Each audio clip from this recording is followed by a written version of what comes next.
वालेकुम। ठीक, वालेकुम। मेरा नाम अदरीस अहमद है, मेरे अब्बू का नाम दाऊद अहमद है। हजूर, मेरा सवाल है कि मेरे दोस्त नहीं, वो कहते हैं कि आप में शराब और सूर खाना क्यों मना है? तुम यहाँ बैठे हुए थे? नहीं, मैं भी आया हूँ। अभी आए हो? जी। तो सुन लेना, शराब का जवाब मैंने दे दिया पहले। अच्छा, ओके। हाँ, सुनो, बात सुनो। शराब का दे दिया, सूर वाला ने भी दिया, वो सुन लो। ईसाई दोस्त है ना तुम्हारे? जी। तुम उनसे पूछो, ये सवाल नहीं हम क्यों नहीं खाते, तो तुम क्यों खाते हो? क्योंकि तुम्हारा ताल्लुक़ ईसा अलैहिस्सलाम से है, और जो खाने की मनाही है, प्रोहिबिशंस खाने के मामले में, इनका ताल्लुक़ मज़हब से है। ठीक है?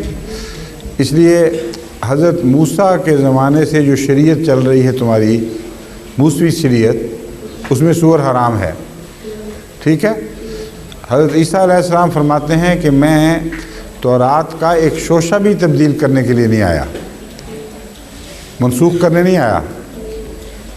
इसलिए बताओ कि जब तौरात मनसूख नहीं हुई और तौरात की तालीम हज़रत ईसा अलैहिस्सलाम ने तब्दील भी नहीं की, तो तुम क्यों सूअर खाते हो?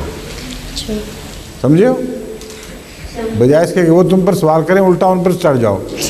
सब ठीक है ना? हाँ, अस्सलाम वालेकुम।